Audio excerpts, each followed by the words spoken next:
જય માતાજી, જય શ્રી કૃષ્ણ, હર હર મહાદેવ. મિત્રો, આજે હું આવી ગયો છું ડેમેશ્વર મહાદેવના દર્શન કરવા માટે. તો વિડીયોમાં બન્યા રહેજો. ચાલો દર્શન કરીએ મહાદેવના, અને તમને આગળ જણાવીશ કે તમે અહીંયા કઈ રીતે આવી શકો. તો તમે હાજી ડેમ ચોકડી બાજુથી આવશો એટલે એક રસ્તો જશે સીધો ડેમ બાજુ, અને એક રસ્તો જાય છે ડેમેશ્વર મહાદેવ તરફ. અહીંયા બોર્ડ જ આવી જાય છે ડેમેશ્વર મહાદેવ અને ગૌશાળાનું. તો ચાલો આપણે દર્શન કરીશું મહાદેવના અને ગૌશાળાના. અહીંયા આવી ઘણી બધી નાસ્તાની દુકાનો પણ આવે છે, તમે નાસ્તો પણ કરી શકો છો. મિત્રો, આ ડેમેશ્વર મહાદેવ મંદિર આવેલું છે રાજકોટના હાજી ડેમ પાસે. જ્યાં તમે હાજી ડેમે આવો છો તો હાજી ડેમ પહેલા જ આવી જાય છે શિવાલય. મિત્રો, થોડા હાલતા જ અહીંયા આવે છે કા ભૈરવ દાદાની મૂર્તિ, હનુમાન દાદાની મૂર્તિ, ગણપતિ બાપાની મૂર્તિ અને શીતળામાં. મિત્રો, થોડાક આગળ હાલતા જ આવ્યું છે એક હનુમાન દાદાનું મંદિર. ત્યાં પણ આપણે દર્શન કરી લઈશું. આ પણ શિવાલયની બાજુમાં જ છે હનુમાન દાદાનું મંદિર. મિત્રો, તો આપણે દર્શન કરી લીધા છે શ્રી મનોકામના હનુમાનજીના. ત્યારબાદ આવી ગયું છે ડેમેશ્વર મહાદેવનું શિવાલય. તો ચાલો આપણે દર્શન કરીશું મહાદેવના.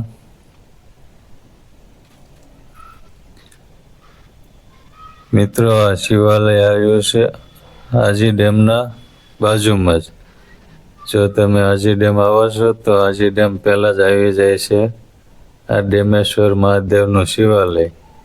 મિત્રો, શિવાલયમાં આવતા જ અલગ જ શાંતિનો અનુભવ થાય છે. જો તમને પણ થોડો સમય હોય તો જ્યાં પણ શિવાલય જાવશો ત્યાં થોડો સમય બેસજો અને શાંતિનો અનુભવ કરજો.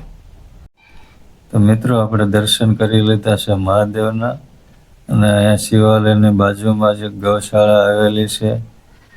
તે આ શિવાલયની જ ગૌશાળા છે. તો આપણે ગૌ માતાના પણ દર્શન કરીશું. તો ચાલો વિડીયોમાં બન્યા રહેજો. આપણે ગૌશાળાની મુલાકાતે જઈશું અને દર્શન કરીશું ગૌ માતાના. મિત્રો, ગૌશાળા અહીંયા શિવાલયની બાજુમાં જ છે. ચાલો ગૌ માતાના દર્શન કરી લેવી. તમે પણ હાજી ડેમે આવો છો તો શિવાલયના અને ગૌ માતાના દર્શન કરવા જરૂર આવજો. આપણે દર્શન કરી લીધા છે તો આપણે પણ હાજી ડેમ જોઈ લઈશું. તો હાલો વિડીયોમાં બન્યા રહેજો. મિત્રો, એક માછલી ઘર પણ આવ્યું છે, તે પણ તમે હાજી ડેમે આવો છો તો જોવા જઈ શકો છો. તો તમને અહીંથી થોડોક હાજી ડેમનો નજારો બતાવીશ કે અહીંયા ડુંગર ઉપરથી હાજી ડેમ કેવો લાગે છે. જોઈ લો, જાણે કોઈ મોટો દરિયો હોય. આ છે હાજી ડેમનો નજારો ડુંગર પરથી, તમે જોઈ શકો. તો આજના વિડીયોમાં બસ આટલું જ. મળીશું નવા વિડીયોમાં નવી માહિતી સાથે. અને જો હજી સુધી તમે અમારી ચેનલ સબસ્ક્રાઈબ ન કરી હોય તો રાણાના રામ રામ યુટ્યુબ ચેનલને સબસ્ક્રાઈબ કરી લેજો, જેથી કરી અમારા નવા વિડીયો આવે તો આપના સુધી પહોંચતા રહે અને માહિતી મળતી રહે. આપ સૌને રાણાના રામ રામ.